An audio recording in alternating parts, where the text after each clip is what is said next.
Chapter 5. In the morning, I walked down the boulevard to the Rue Soufflot for coffee and brioche. It was a fine morning. The horse-chestnut trees in the Luxembourg Gardens were in bloom. There was the pleasant early morning feeling of a hot day. I read the papers with the coffee and then smoked a cigarette. The flower women were coming up from the market and arranging their daily stock. Students went by going up to the law school or down to the Sorbonne. The boulevard was busy with trams and people going to work. I got on an S bus and rode down to the Madeleine, standing on the back platform. From the Madeleine I walked along the Boulevard de Capucines to the Opera and up to my office. I passed the man with the jumping frogs and the man with the boxer toys. I stepped aside to avoid walking into the thread with which his girl assistant manipulated the boxers.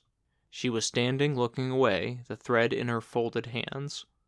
The man was urging up to tourists to buy. 3 more tourists had stopped and were watching. I walked on behind a man who was pushing a roller that printed the name Cinzano on the sidewalk in damp letters. All along people were going to work. It felt pleasant to be going to work. I walked across the avenue and turned into my office.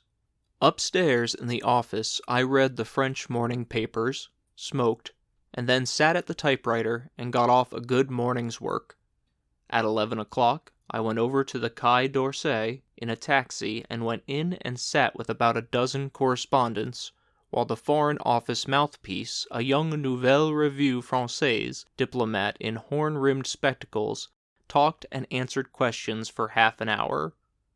The president of the council was in Lyon making a speech, or rather he was on his way back. Several people asked questions to hear themselves talk, and there were a couple of questions asked by news servicemen who wanted to know the answers. There was no news. I shared a taxi back from the Quai d'Orsay with Woolsey and Crumb. "What do you do nights, Jake?" asked Crumb. "I never see you around." "Oh, I'm over in the quarter." "I'm coming over some night. The Dingo. That's the great place, isn't it?"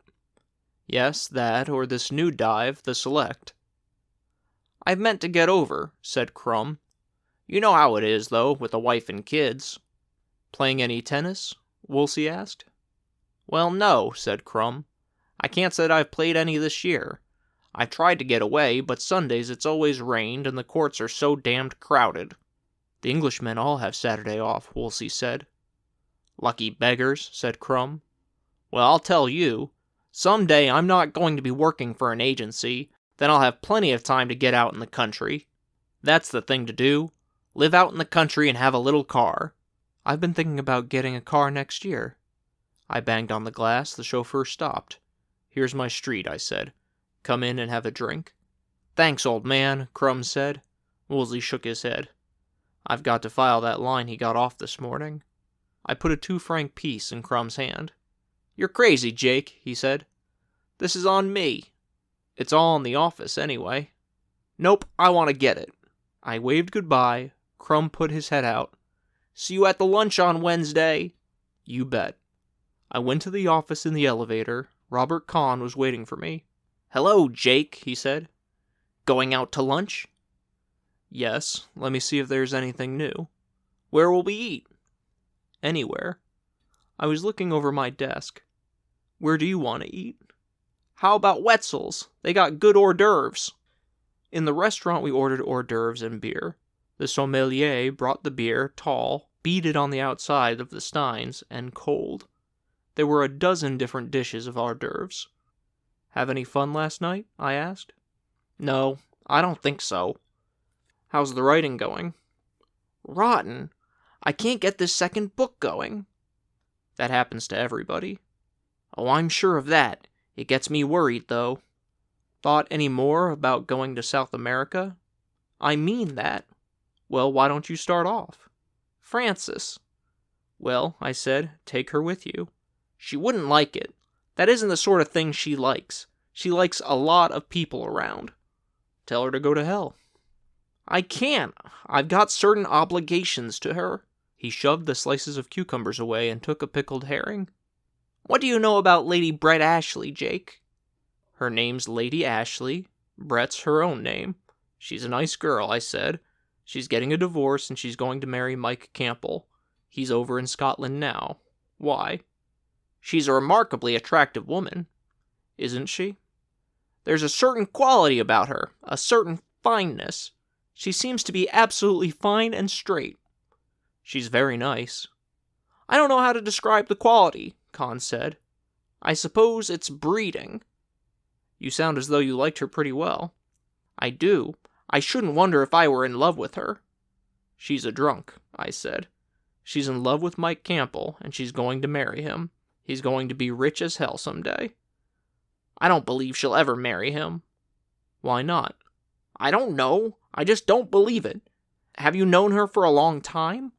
Yes, I said. She was a VAD in a hospital I was in during the war. She must have been just a kid then. She's 34 now. When did she marry Ashley? During the war. During the war. Her own true love had just kicked off with a dysentery. You talk sort of bitter. Sorry, I didn't mean to. I was just trying to give you the facts. I don't believe she would marry anybody she didn't love. Well, I said, she's done it twice. I don't believe it. Well, I said, don't ask me a lot of fool questions if you don't like the answers. I didn't ask you that. You asked me what I knew about Brett Ashley. I didn't ask you to insult her. Oh, go to hell. He stood up from the table, his face white, and stood there white and angry behind the little plates of hors d'oeuvres. Sit down, I said. Don't be a fool. You've got to take that back. Oh, cut out the prep school stuff. Take it back. Sure, anything. I never heard of Brett Ashley. How's that? No, not that. About me going to hell. Oh, don't go to hell, I said. Stick around. We're just starting lunch. Con smiled again and sat down. He seemed glad to sit down. What the hell would he have done if he hadn't sat down? You say such damned insulting things, Jake. I'm sorry. I've got a nasty tongue. I never mean it when I say nasty things. I know it, Con said. You're really about the best friend I have, Jake. God help you, I thought. Forget what I said out loud. I'm sorry. It's all right. It's fine. I was just sore for a minute. Good. Let's get something to eat. After we finished the lunch, we walked up to the Café de la Paix and had coffee. I could feel Con wanted to bring up Brett again, but I held him off it. We talked about one thing and another, and I left him to come to the office.